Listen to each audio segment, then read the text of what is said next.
Okay, so we're about to go live onto Facebook. I'm just going to press the button over there as well. And you may see me toggling between the two. No worries. There we go. People know that at this stage in my lives, there's always this point at which Zoom tells me it's still setting up, but I'm probably streaming into the group right now. So just showing myself a bit of patience. Oh, there's an error. Something went wrong. Go back. Oh no, It's live. It's saying meeting is it now. is saying live, isn't it? So I'm going to ignore Facebook and go with what's sorry, I'm going to ignore the message on Facebook because I'm looking at Facebook and here we both are. So happy days. Right.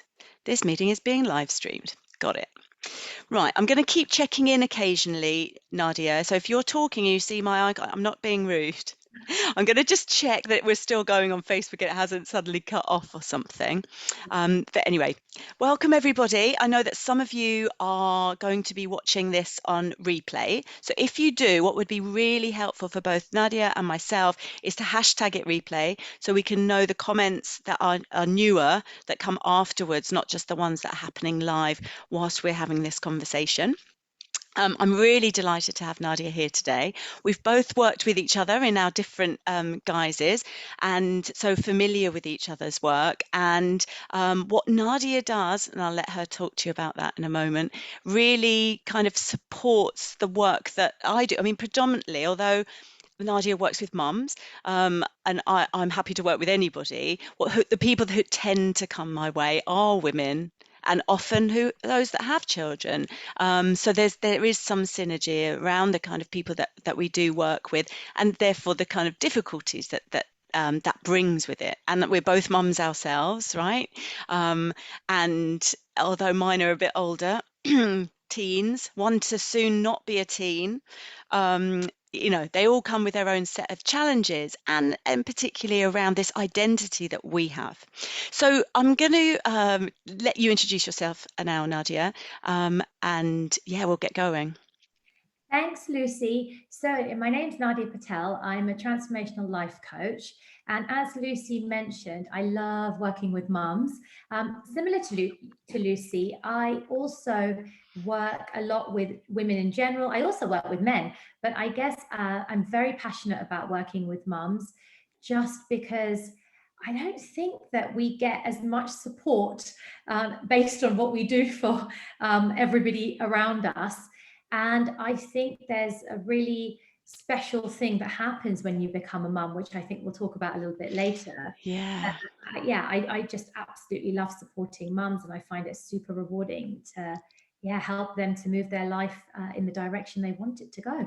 Yeah, and I don't know if you kind of saw the article that I posted yesterday. I did tag it. It was titled about toxic mothers, and I probably put people off. But if you actually read into the article, what it's saying is that there's a lot of pressure on the way in which we parent nowadays more than ever before.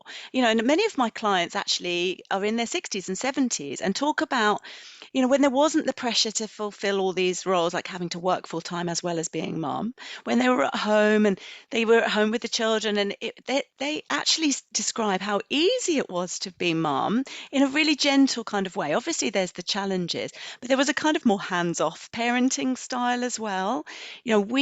I'm not saying that was right, because some of us feel the effects of that and actually perhaps wish our parents were a little more involved.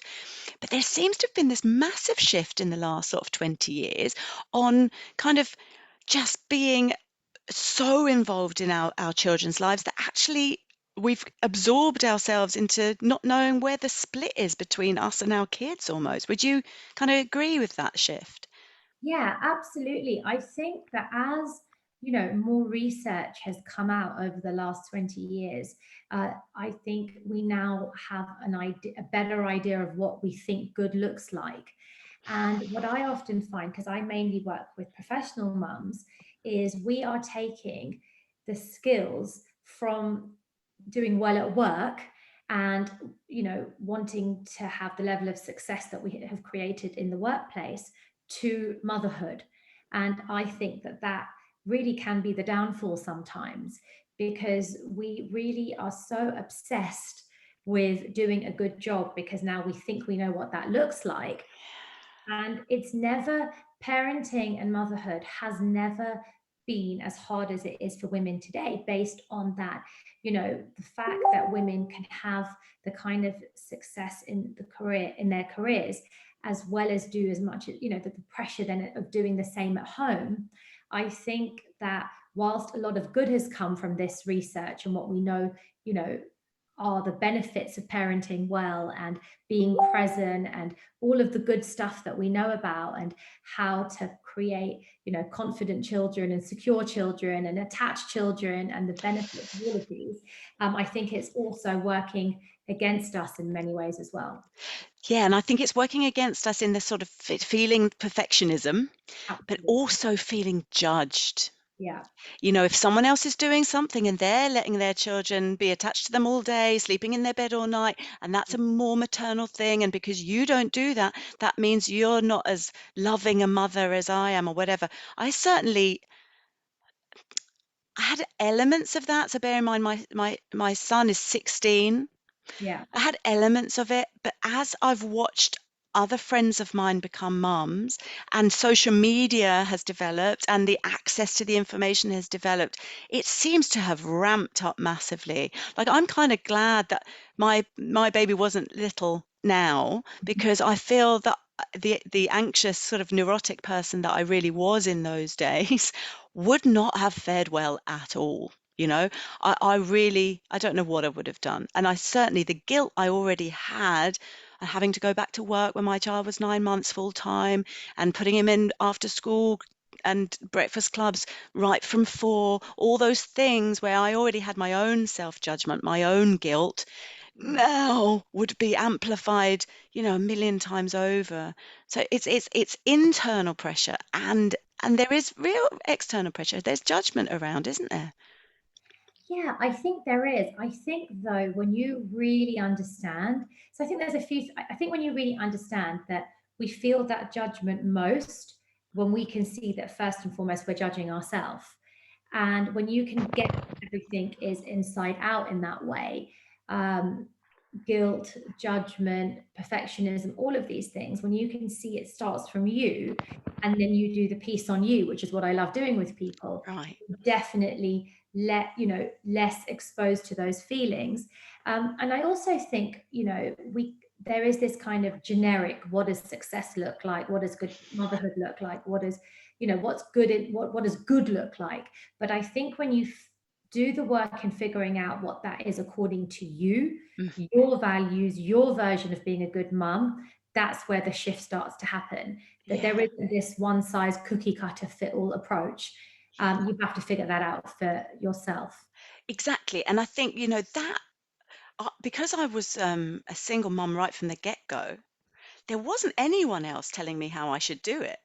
And Mm. that's the only advantage, I would say, about being a single mum at that time. What it enabled me to do is to work out, well, what do I think? And albeit I was a bit, anxious about stuff, I very much led from what felt right for my child, because I didn't have this other noise that Yeah. there is much more of nowadays. There was really much less of it. And I just kind of, went with, people would say routine was good. Yeah. And I just go, that's good. But you read Contented Little Baby book and it says, you must get up at 7 a.m. and you must go. And I thought, I don't want to do that. Like, Yeah. I'm happy to get up at 9, in maternity leave this was, and I'm happy to put my baby to bed about 9. Yeah. He's company for me for a couple more hours in the evening. Like, this works for me, and I was good with that, and it seemed to work. It seemed to work quite well, and I think this is one of the things where we both kind of agree on the way in which we can let go of other people's judgment and our own judgment, is to what actually feels okay, what feels congruent with Yeah. what is right for me, my beliefs, my values, all of that stuff. It comes from here, not necessarily like all up here when we're Mhm. trying to deal with interfering noise from the outside. Yeah. Actually, a real resonance of what what's right for me. Absolutely. Like, we are exposed to more information, they say today, in just one day than our ancestors had in a lifetime. So there is just, Scary. oh, yeah, absolutely. There's so much information. And I think that what a lot of women have lost connection to is their gut feeling, is their intuition. And I think if we can start to rely on that inner wisdom and trust it and realize nobody knows what you need or what is right for you better than you, Mm. and actually start to trust that intuition and trust that wisdom, life really starts to change. Yeah, I 100% agree with you. And one thing that popped into my mind while you were saying that is that while our baby is helpless, that baby that we've kind of nurtured and looking after, we can get a sense of what's right for them as well, because it's an unspoken thing as well, isn't it? When they're newborn, we get a gut instinct for what they need. Is it a cry of frustration or a cry of pain or a cry of discomfort? We can kind of sense that stuff, and it's not woo woo.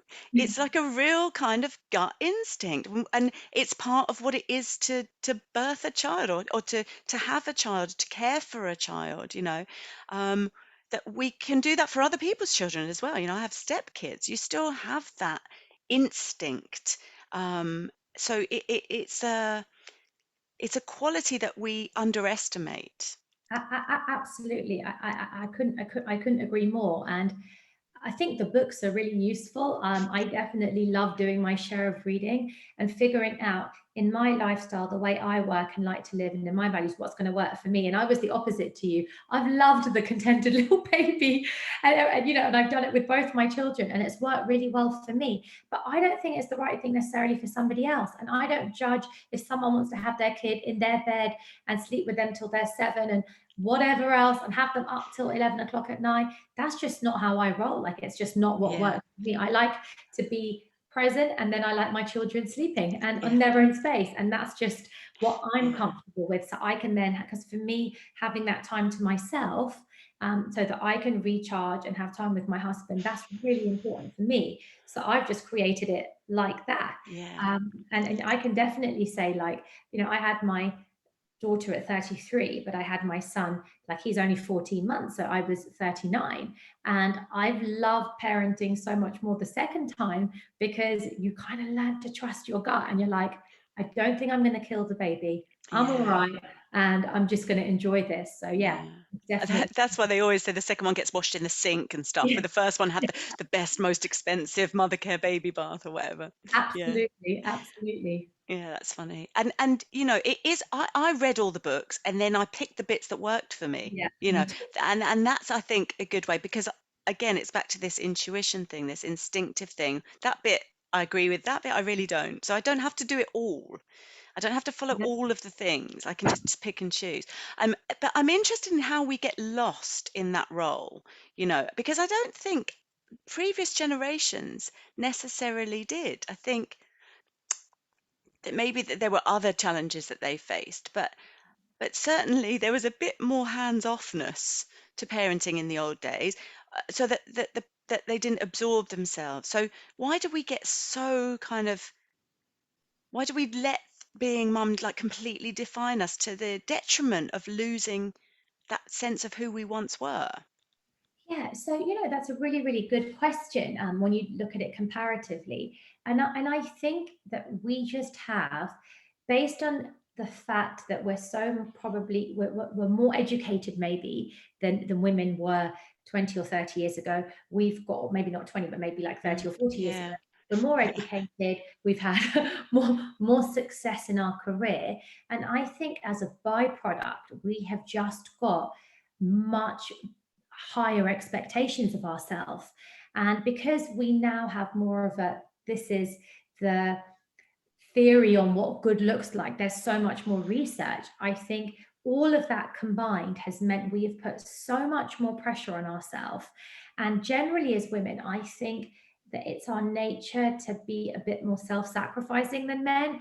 And we think that good parenting and good, is putting everybody above us. And that's what, and especially if we didn't have that growing up, we're more likely to do the opposite to what we didn't have. So I know that I had a working mother who worked in the city and worked really long hours, and she wasn't there for the school pickups, and she wasn't there for the school trips and all of these things. And so in my mind, I was like, well, I definitely know that I missed that, so I'm going to do it. And if I didn't do what I do for a living and didn't have more awareness on this, I think I would have taken it to another level of overdoing it. And that's what I see women do, that loss of identity is coming from really just doing way too much because we think we're capable of it. Yeah. We push ourselves far too hard because we're like, okay, I'm just going to do it at home. If I'm going to be at home for a year, I've seen how hard I've had to work in the office. So you know what? I'm going to duplicate that at home, and I'm going to be the all singing, all dancing social media mum that's, going to compare myself to the highlight reel that people put out there, which is the thing that's killing women right now. Yeah. And if I can't do that, then that means I'm failing. So we're just so harsh with ourselves. And I think that's caused us to overdo things to a point that, we're so busy saying yes to everything and being perfect at everything and giving all of ourselves. And that's actually primarily one of the reasons that I chose to work with mums, because when I first got into coaching, I was like, okay, who do I want to work with? And for some reason, I saw that I was doing something slightly different to the rest of my friends. And what I was able to see was I really valued, and actually, I'm a really giving, generous person, but for some reason, I kind of got for myself that if I don't fill my own tank, I'm not that good of a mother because I have nothing to give. And luckily, I was one of the last of my friends to have babies. And I saw them like 6 months, 12 months into motherhood, and they were just depleted, Frazzled. Yeah. and burnt out. And I was like, I can't do that because, Yeah. and if I do that, that's what, this isn't going to be great for me. I don't see where the energy is going to come from.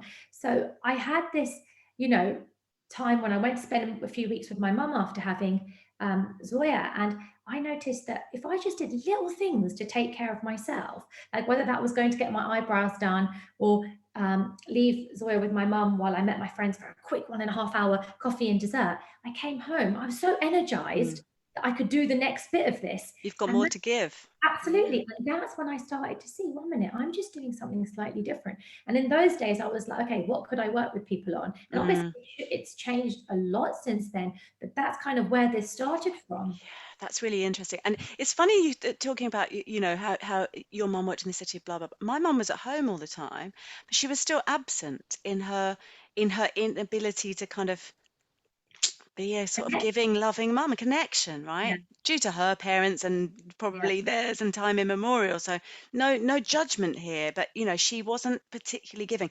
So even though I was the city mum that wasn't there for the pickups, I had to make up for it in bucket loads. So you're absolutely right in what you say, like we try and compensate. But what you're saying about our cup being depleted, we are no use to anyone. The whole life mask on first. Like my clients will know I say that all the time. But we've glorified busyness. So let's say you were saying about how hard I work at work, I have to replicate that at home. It's coming from this internal place of not being able to rest, not being able to break, not being able to stop and give ourselves something back. Even if it is, going to get our eyebrows done. It's not about how the eyebrows look at the end, is it? It's about the space, the time, the being kind of tended to, cared for, you know, permission to sit in a chair still for half an hour, however long it takes. yeah, We've got, well, I can't go anywhere else. There's nowhere else to be because this is in my diary. yeah, And I wish people would diarize breaks, stopping, haircuts, whatever, in the same way that they diarize meetings and planning and meal plans and batch cooking and rah, rah, all of the things. Where's the spaces? Because if we're on constant doing mode, yeah, if we're constantly slightly activated, it might not even feel like stress. It might just feel like energy. But if we're constantly there on the go, do, we will burn out. If we don't have the downtime, it will happen, won't it? absolutely. And I so love what you share about how we glorified busyness because it's the new cool. We all want to feel we're busy. Oh, I'm so busy. Oh, I could just, everything is so, and it's interesting because I think there's scheduling And then what I see women do is this overscheduling. Like the diary is so packed with appointments and things to do that there is just no space. That if today actually, it's my time of the month and I just need to relax a little bit, and listen to my body, or if my kid didn't sleep and I want to grab some space somewhere, we've so overscheduled. And I think that there's a space for scheduling. And I definitely am a big scheduler, and I have my clients, have everything in their calendar. But I think what also has to be in the calendar is Space. Yeah. and when there's space, I think the magic happens in the empty spaces. Do you think there's something around avoidance in the schedule Absolutely. filling? Absolutely. Where we're busy, busyness is the new numbing out, Yes. like drugs and alcohol and sex and TV. Yes. Yes. And I have definitely found, especially women that I speak to, that they're like, I know I need to do something in this space. Or if you ask them, they're like, they're so busy, they've numbed out, and there's no time to think and feel. Yeah. And so I think that's, the modern day way of women Coping. out and coping. Yeah. And so, this avoidance of reality, what's underneath that might be some unhappiness, might be some, sadness at the way their life is. And I work with a lot of people, and I'm sure you do, who feel like they should be really grateful for everything they've got, and yet have this underlying sense of sadness or dissatisfaction with their lives, but look around them and go, what have I got to complain about? Like, look what's going on in Afghanistan. Look what's going on here. Like, how dare I? And it's another stick to beat ourselves with. So we can't rest any time in that space of feeling unhappy, because we would make ourselves feel like a terrible person. We'd feel guilty Yeah. for it. So we avoid it at all costs. What's the best way? Well, if we drank every day, that wouldn't be great, would it? If we did loads of drugs, that wouldn't be great. This busyness thing, though, this is working.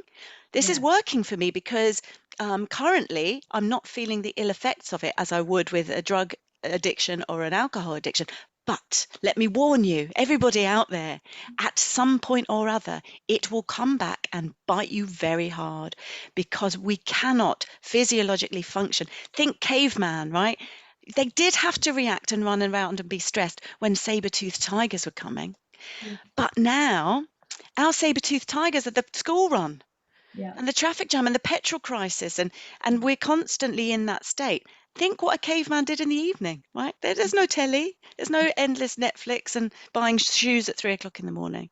There was time to chill, there was time to be, and we need to refactor that back. Absolutely. But I also get that, it can feel quite daunting and quite scary because, like you said, that we feel we have so much to be grateful for. Most of my clients, they've ticked a lot of boxes. They have a lot of what they once wanted. And on paper, they've got an awesome life Yeah, exactly. in every shape, in every way. But actually, there is still this feeling of unfulfillment. Something's missing. They're not quite where they want to be, and they don't know how to be with that. In fact, they don't even know where to look for what's going on there, because it doesn't make logical sense. Because growing up, we were told, if you do X and you have Y, you will be happy. And suddenly they're like, well, I've done X, I've got Y, and I'm still not happy, or I still don't feel fulfilled, or something still feels like it's missing, or Yes. you don't feel good on the inside. And we can't get our head round. And then I think the other thing is that I don't think there's enough women talking about this, what's really going on. I Yeah. think that there is a lot of showing, how we've become obsessed with showing our life as being perfect. And, we're willing, there's just a lot of areas that we don't talk about enough. We don't And like to show vulnerability, do we? yeah, we Everyone don't. needs to watch Brené Brown. Yeah, absolutely. We don't show, and it's simple things sometimes. Like, I know when I had a second child, I was like, this is a shit show. Like, this is so hard. Like, no one talked about really how hard this was. Or even just, I've been married for 12 years, and I'm like, staying happily married whilst being a mother, and all the roles I play, and a businesswoman, and doing work, being a coach and all of these things, it's actually really hard. And not everybody's marriages have just dropped out. Good marriages take Mm. a lot of work, and Yeah. I don't think people talk about that enough. Yeah. And so I think all of these things, like when we're struggling in these different areas, or like if we're looking, like, even simple, not when I say it's simple, it's not like, I've had an ongoing, I wanted to say battle, but we'll call it journey, with my body and with weight. And, I think that would give, that for somebody else might have been really, really easy in terms of like dropping that weight after having children, or just having a body that they're really happy in. Yet there's so many people that aren't. And I don't think we talk about how what's happening with you externally is a lot around your internal state and why you're holding on to that and what that represents for you. So I think we talk at surface level about a lot of things, but we don't really look at, we don't look at it deep enough sometimes, and there's not enough honesty around these things. I absolutely love what you said. It was very easy for me to say, oh, people are numbing it out, they're avoiding whatever. We do it. Why do we do it? Because it's horrible to have to face it. Yeah. It's hard work, it's difficult, Mm. and it feels very scary. And like that, what do I do? So, that's where we step in, right? That's where we can help. And I think that's what's important, is knowing we're not alone, because look at us, we're having these conversations. Coach, mindfulness teachers, still been through all the same stuff, because we're all human, we're all mums, and we all have the same stuff going on. Um, in mindfulness teaching, we talk very much about a co-journey, because it's not like the mindfulness teacher is this perfect guru that's up on a pedestal that knows it all. No, they're still going through all their own stuff. And I imagine that's probably very similar in the coaching world as well, right? Absolutely. For the first couple of years of being a coach, I didn't feel qualified, to talk about things, because I felt like, wait, things aren't perfect in my life. Who am I to talk about this? But Right. actually, the further I've got into this journey, I've realized it's always going to be this way. Yeah. We're always doing our own work. And actually, people aren't looking to be coached by somebody who's got it perfect. People are looking to be coached by somebody who can support them and show them different ways of seeing it and thinking and moving forward for themselves. And Yeah. it's very much a co-created journey. So yeah, Yeah. And absolutely. it's about the tools. Okay. I remember having a conversation with John Kabat-Zinn. Those of you who remember me being embarrassed about my conversation with John Kabat-Zinn when I talked about it a couple of years ago, because I was like a fangirl. I was the most least mindful thing. I went all giddy because I didn't expect to be picked at this webinar to ask him a question. But he made a point when people were talking about their sort of, who am I to do this work? Who am I? Yeah. And he said, but if you were standing in front of a house fire and you didn't have a hose, but you did have a bucket of water, just because it was only a bucket of water, would you not go and try and help and chuck it on there? And it might be that some people have a couple of buckets and some people have 10 and some people have, access to the hose. But if we've got more water than there is fire, then we're there to offer that bit of water, right? So I love wherever we that. are in our stage as teachers or coaches, if we've got something to help, I think is super important. Yeah, and that just comes back to the, like, am I willing? Am I willing to bring what I've got? Because Mm. obviously the further on down the journey we go, we're going to have more that we can give. But it isn't about who am I to, it's like, am I willing to? Yeah.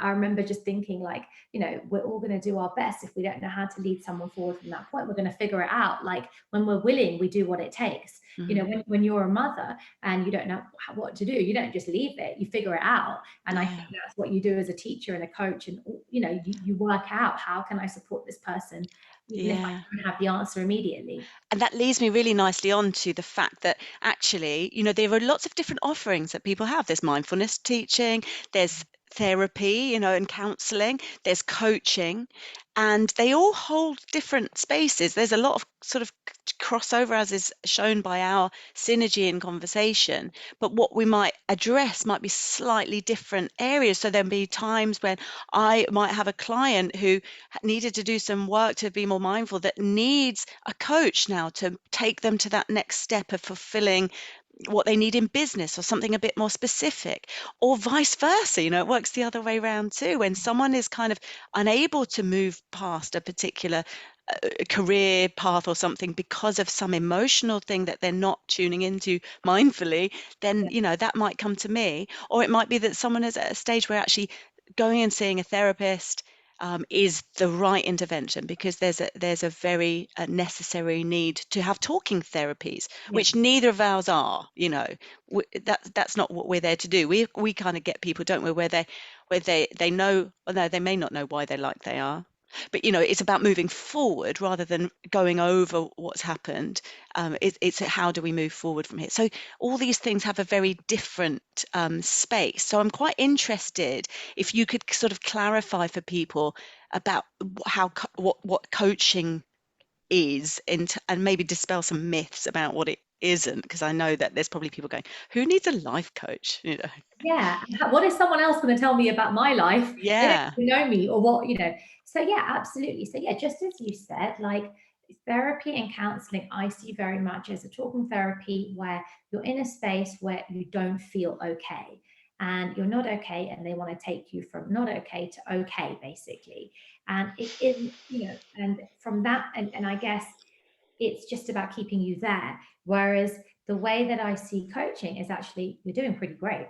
You're doing good. You've got a lot of what you want, but actually, you're not quite where you want to be in a specific space. It could be absolutely anything. It can be around, your body. It can be around what you earn. It can be around your business. It can be Relationships, I know you've worked with people on, haven't you?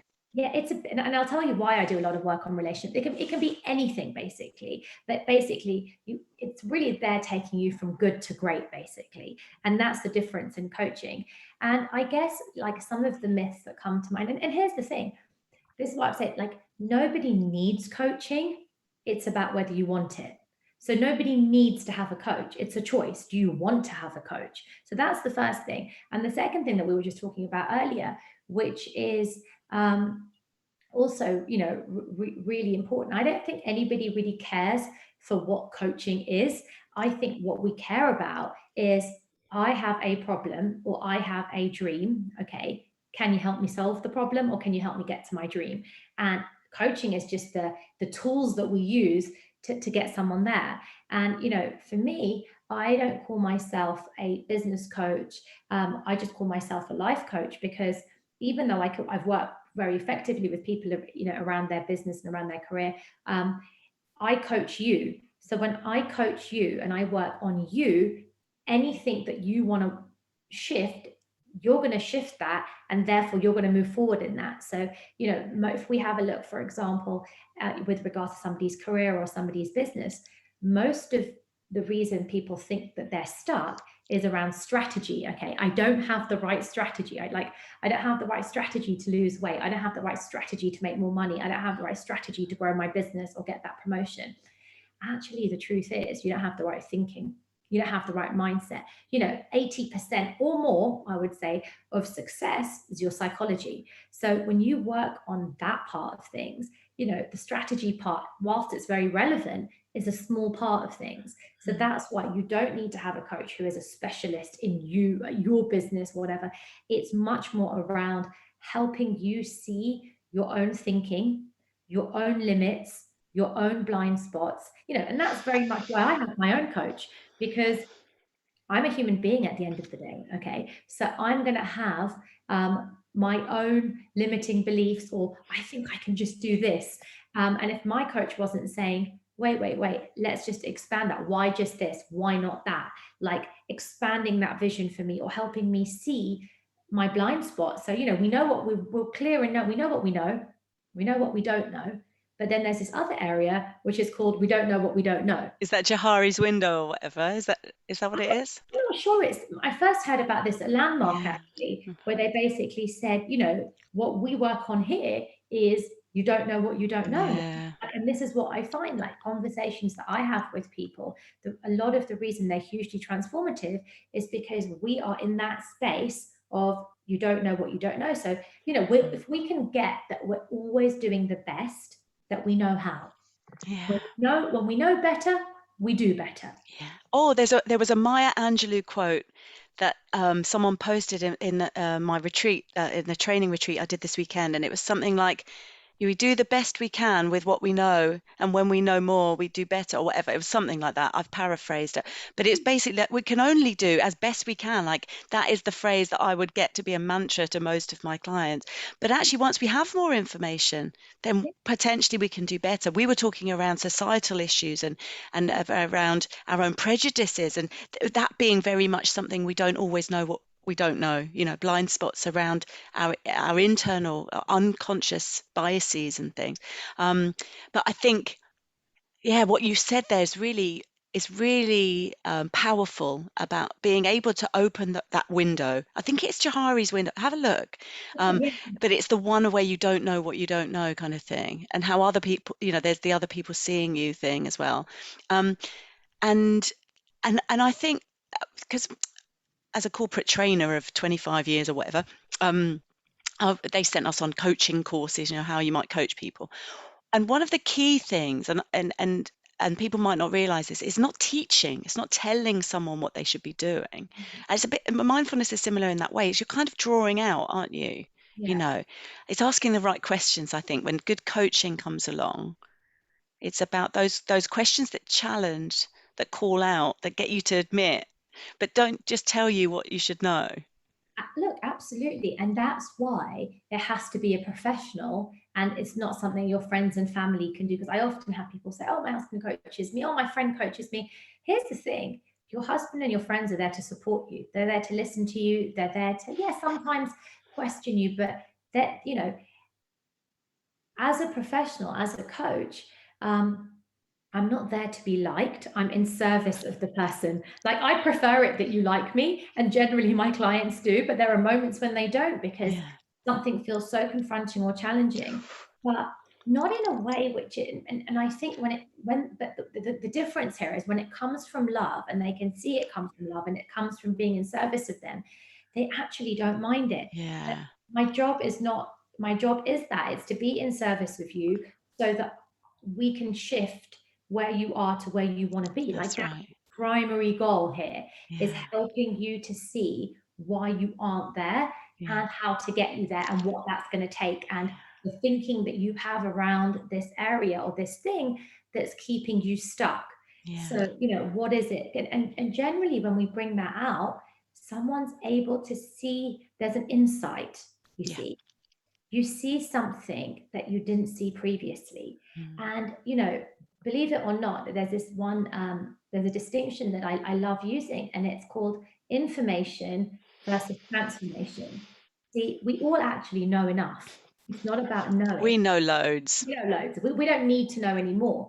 But sometimes we haven't seen that thing that we need to see, or feel. Right, that's exactly it for me. What happens is there's a shift in your being, and that's where life starts to change. Yeah, Because when you leave that session, you aren't the person you were when you came in because something has shifted. And with that insight and with that shift, there is new possibility. yeah. And when we act in that new possibility, that's where I would say miracles start to That's happen. where the magic happens. Yeah. And a lot of what you're saying resonates with, oh, I'm always saying you could read all the books about Yeah. running the marathon that you like, couldn't you? You could read every single book about how to run a marathon. Could you step outside your door and run a marathon? You couldn't. You'd have to train for it. You'd have to practice. You'd have to repeat behaviors. Is new ways of being. And that's, I think, maybe a point to make, that these things aren't necessarily quick fixes. Although I bet in coaching you get some really quick wins as well as the longer term ones. More so probably than mindfulness. Because it's You, a different thing, isn't it? Yeah. Look, my job as a coach is to get you to have a shift in being. And from that shift in being, you're going to take some actions that didn't seem possible previously. And then you take those actions and they reinforce something new for you sometimes. And then it's just a domino effect, Yeah. basically. So, Yeah. but yeah, like, transformation isn't quick, Mm. okay? But certain wins are very quick. So it's Yeah. like you said, it's a little bit of everything. But if you've taken 40 odd years to wind up as you are right now, that's not going to change, you know, in a day. My But clients watching this are going to be like, oh, that's what Lucy says. All these neural pathways we created right up until the point we find a new way, they're strong. yeah, They've formed behaviors and formed beliefs, formed habits, formed ways of being. They take a bit of unpicking. The new ways need practicing, right? collapse these, you grow those, Yeah. and then suddenly, and you know, and I noticed that because the first client that you ever have as a coach is yourself. And I actually like actively remember collapsing those pathways until now I just think differently and I don't have to try anymore. I don't have to catch myself. I don't have to notice it. Like I still notice that there are certain things which are now second nature Hmm. that once upon a time weren't. Yeah. And it's just that you've changed the neuro pathways, like you Yeah. said, brain. Yeah, what we practice grows stronger. That's the neuroscience behind it all. But sometimes we practice things that aren't helpful. It's not just about playing the piano and getting better at it. We might play a scale wrong a million times. Then that will be a really fixed thing. And every time we go to play that scale, it will be wrong. And you know, so yeah, I could talk about this stuff all day long. Sorry, go on. Say what were you going to say? And sometimes, quite often, there's a fundamental misunderstanding about how things are. And if we're operating from that misunderstanding, you know, things can look pretty bleak and there doesn't seem like there's a lot of hope. Mhm. So I think when we clear some of those misunderstandings in our thinking and our being, yeah, there is so much space for growth and change. Yeah. And so this kind of going back to the point, this finding ourselves again, there are routes out. We're still in there. And Yeah. actually, even in mindfulness training, we're always talking about like the ability to be mindful isn't it a new skill that we're developing? It's like tapping into something that already exists. So we already were a person pre-mum. It's still in there. We may have kind of blurred the boundaries or whatever it might be. And so I suppose it's to know for any women out there that are kind of thinking, God, I've completely sort of lost myself in this somewhere, that there are kind of ways out. And so talk to us about what you've got coming up, because you've got a masterclass coming up, haven't you? Very Yeah, soon. I have. I've got a masterclass coming up on Tuesday, the 2nd of November. And so this masterclass basically is really for anybody who wants to really get what's been holding them back from achieving the success around, you know, the professional success around their personal life, in relationships, any of these areas. And it's breaking down for people, okay, because I've worked with enough women over the last 6 years to see the common threads and the trends, and then check them out in everything that I've studied and with other professionals, to see that there are certain things. And in this masterclass, that is what I am going to be sharing over that, you know, around 90 minutes, you know, helping people to firstly see how the stories that they have around their past and how they have defined themselves, okay, are keeping them stuck, and where a lot of their thinking, their behavior, issues around maybe self-esteem and self-confidence and self-belief come from, what may have gone on, or how they have interpreted, more importantly, what has gone on and how that has then shaped them. So we'll be looking at the importance of how the past plays out in this, and then also really looking at, you know, if we really want to live a very fulfilling life, I believe, from what I've seen for myself and with my clients, that we really have to tap into what we really enjoy, and what we're good at, because success really at the highest level really lies right beneath understanding, you know, look, we don't need to be good at everything. We don't need to be super, you know, we don't, Gordon Ramsay doesn't worry, okay, about being a good carpenter. He worries about being a good cook, okay? Like he has this one area basically that he's Yeah. focused on. And I think for all of us, you know, if we can really get for ourselves, and here's the thing, when you really, and what most, and I do a lot of work with people, really helping them figure that out, because, you know, if we really enjoy something and we're good at it, the thing is, we're going to put more effort into it. If we put Mm. more effort and work harder in that space, chances are we're going to have more success at it. And I really firmly believe that, that whether it's God that you believe in or the universe has planted gifts within all of us. And our job, like I think Elizabeth Gilbert calls it buried treasure within us.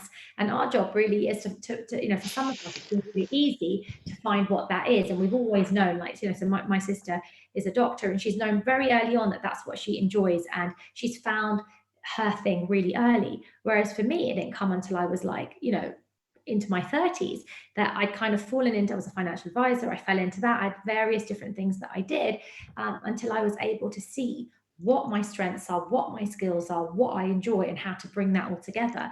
And Yeah. that's what I've done with so many people. And I think we really have to understand that. And I think the third thing really here to create the level of success and fulfillment we want is to have the right vision for the future. See, many of us don't have the right vision for ourselves. Okay. And so, I think there's a quote that talks about, something to do with the ladder of success, and one day you realize, it's up against the wrong wall. And I think that I see that with so many people that have created what they think success is, only to realize that's not the reason they feel so unfulfilled, is because that's not in line with their own values and what they want for themselves. So, yeah, Or what they're good at. I really take that point very strongly, because having worked in HR and training, we have praised people, and you'd be saying, well, you're not good at that. You need to. And actually, if only the appraisal systems were set up to say you're brilliant at that, like he's good at that one, so we'll give yeah, that to him, and she's good at that thing, so we'll give that to them, and you stick to what you're good at, and we'll really nurture this, and then actually people would develop. So people are trying desperately to be a jack of all trades and not really knowing where their skills are. So that sounds really valuable for you to be able to draw out from yeah. people, like, where do I feel most fulfilled? What resonates most strongly with what I enjoy? And how might I find something, a career or a goal or a vision that is in line with that stuff that brings me joy, so that I'm not wading through life like treacle, like miserable as sin. Absolutely. Here's the thing: if we don't have the right vision, we're just trying to push towards it. When you have the right vision, I can tell you it's more of a pull. You want to take those actions, you want to do those things, even when it feels challenging, even if it feels hard, even if you know you need a lot of courage to take that step. You want to, because it's Yeah. actually moving you towards what you really desire. And I think all too often people don't have that vision for themselves. They don't know where they're going. And not knowing where you're going in life, and I didn't know for so many years, right? So I know the benefit of now having that is, it's like getting into a car without navigation. If you don't know where you're going, how can you know what's the right, what you should be up to, what life should be about? There's such little fulfillment, I feel. And No then wonder people over feel lost. we're over focusing then on our children Yeah. in a way that's not healthy, right? And there's a really great psychologist, I think, yeah, come pediatrician, and he said something that I always remember. And he said, what children really need is a good enough mum. Okay. And you're so busy then trying to be this perfect mum, because you don't have a vision for what you really want that's aligned, that you over focus on these other areas. Like, if I can just be a really perfect mum, I'll feel really fulfilled and amazing. But actually, you're not even serving your children, because if our children never have to um, face any kind of resilience, comes from disappointment, Mm. right? If we're so perfect and we're not I'm preparing them for saving the them. world, that they don't have the skills and what they need to go out and yeah, function basically. So that's not what they really need. And there's two things here. For Yeah, us, they're going to leave home, right? Then what? So absolutely. that's point number one. We really need to think about that. I'm feeling the pull of that. One's gone, two are in lower sixth. Yeah, Like, it's not long. Uh, uh, and I'm checking in on that in my meditation. The yeah, other thing um, is, if you're a child right now, let's all imagine ourselves being a child, and you've got a choice between a mum that's very attentive, making sure you do all your homework, making sure you do all these things, or a mum that's a bit less like that but really happy. yeah, You right? You look at it through the eyes of that child right now. What might the child prefer? It's a bit controversial, isn't it? But actually, I'm looking at that and thinking, yeah, modeling joy, yeah, modeling happiness and fun, and good enough being okay Yeah. is a really good way of modeling. And that's not to put sort of guilt on anyone that's kind of not like that. Hello, my dad would be the first to say I'm a helicopter mum. I would Yeah. disagree with him, but I'm a lot more attentive than he was, and that's why we Yeah. disagree. Yeah. But anyway, there's no judgment here, right? But there is just this perhaps perspective we can get to look back at what's better for our kids and for us. Abs- And it is not a selfish thing for us to bring some joy to our lives, is it? Oh, I think it's the biggest gift. I think what I've realized for myself is letting my daughter watch me make mistakes and fail gives her permission to do the same when she becomes a mum. Letting my daughter watch me say things like, I was telling her recently, because I've got my little boy now sleeping in a travel cot. His grandparents, we finally got where he can sleep there at night. I said, so now mummy and daddy can go out without, without you two on a Saturday night and have a good time. And I want her to see her parents have a social life which is outside of them, because most of it is with them. But I want her to see, I love that my daughter sees that I do things to take care of myself, whether Mm, that's go for a massage, get my nails done, go on a course I want to, work because I enjoy it, or and see me do things with their father mm, and focus on our marriage outside of just being a mum. I think that yeah, children don't learn from being told that. They learn from having that modeled for them. yeah. So I And what think, you said about seeing you fail, how you respond to that, how yeah, you respond to the failure. It's not just the failure itself and that failure happens, but it's what we do in the face of failure, how we bounce absolutely. back, how we're resilient, and those things you mentioned earlier. Yeah. Absolutely. I find myself frequently apologizing to my daughter because I've lost it, or I've shouted a little bit and said, "No, mummy, that wasn't right what I did there, and I'm sorry for that." Like, I think she has to see that I'm not perfect, that I'm making mistakes. I'm kind of making this up as I go along, but I'm also owning where I've screwed up. And so we have those conversations of like her being like, "That's okay," and like apologizing. But then she also, Mm, when she does behaves in a way which isn't great, will also say like, I'm sorry that I did that. yeah. And I think that that is really important for children to, and I think what they do at home in those relationships is going to mean they now know how to do that with friends. And one of the things, Lucy, that I have realized more than anything is, most of the women that come and work with me, there's always the presenting problem that they come with, and then what's really going on. And we can have all the success that we want around our career and all of these things. But for women, a lot of their fulfillment, really, we can have that success, but if we're not fulfilled in our personal relationships, we can't appreciate it, and we don't feel good within ourselves. Mm, So learning how to understand and manage your own needs, meets that get your needs met by somebody else, whether it's your own mother, your husband, your children, your friends, and how to manage yourself and how to get those relationships to work for you, I think are the most important things that we can learn for ourselves and teach our children, because I want they to take that. where the gold of life is, I believe. It Yeah. is, and I want to take it one step further. Who's the person we have to spend 24/7 with? Who's the Yeah. voice we have to listen to 24/7 with? Yeah. And one of the things that I work with clients on is if we can't be a support to ourselves when we're that person we have to listen to, if that's a battle, an Yeah. ongoing kind of struggle to because we don't like ourselves very much, Yeah. then we're just in permanent kind of struggle, aren't we? And Yeah. then and if we can't be okay in relation to ourselves, then how does that go outwards? God, we could be here all day talking about this stuff. It's fascinating, isn't it?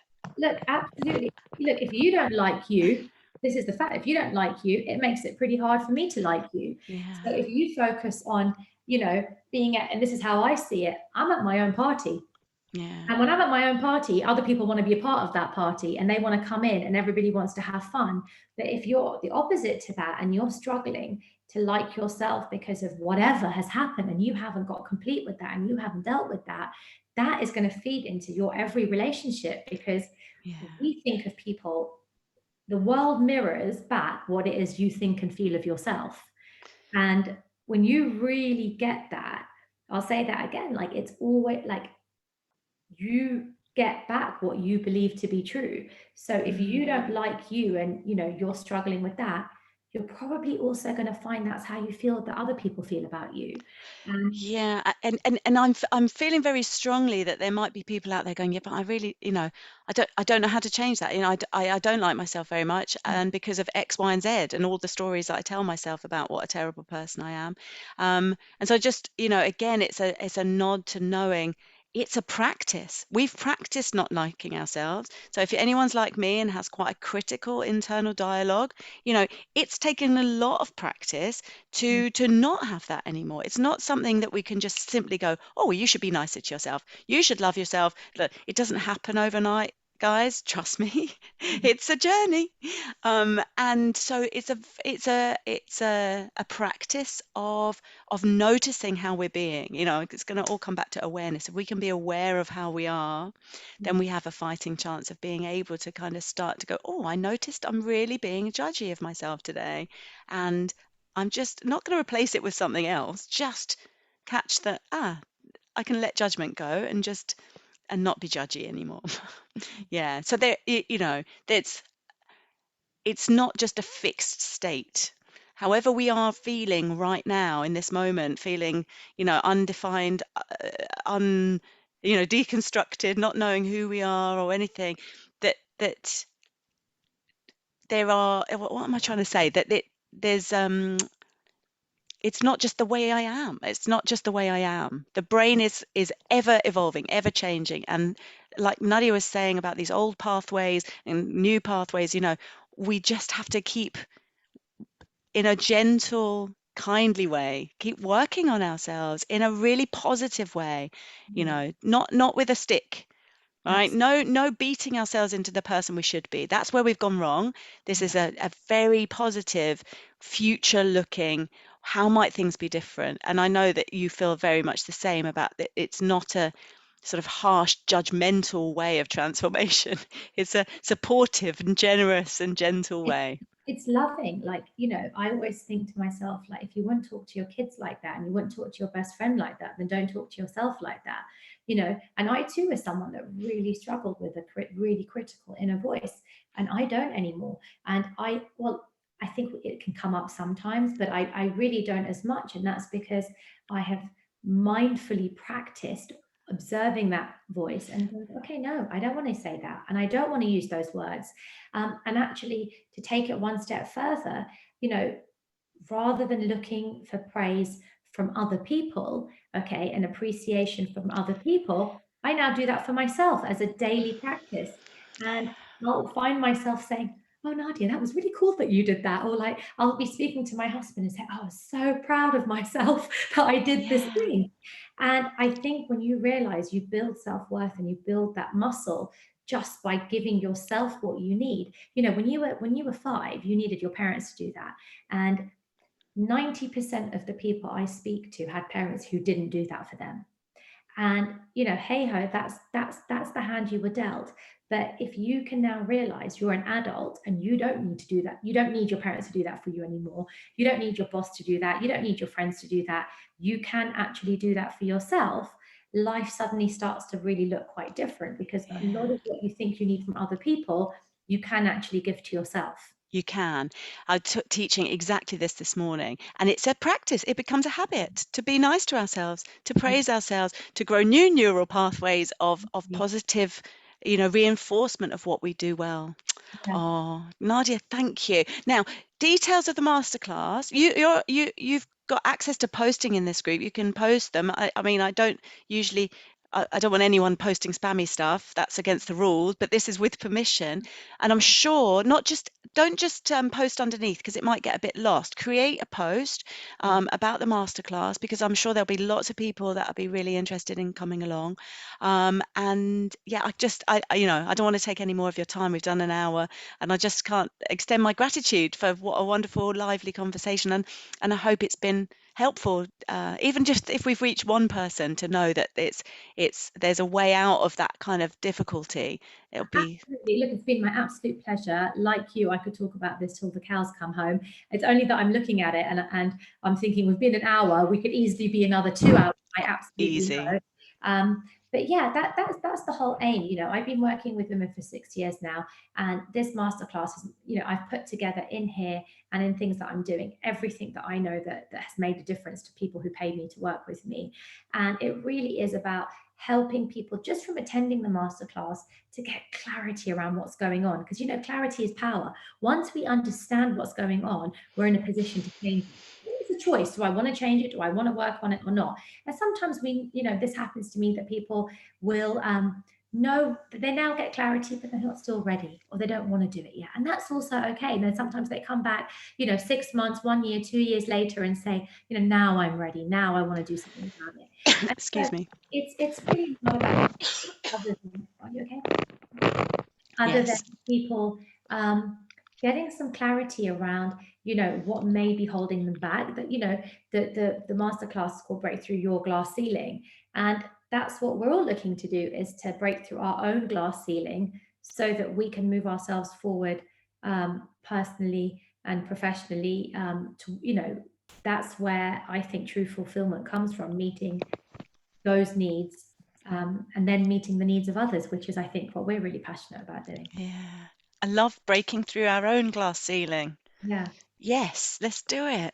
Yes. Thanks, Lucy. I've really, really Thank you. enjoyed this. And as you said, I will create a separate post to share and to invite people. And hopefully that's something that can help somebody on this group. Yeah. Love that. Right. Thank you. Thank you, Okay. Nadia.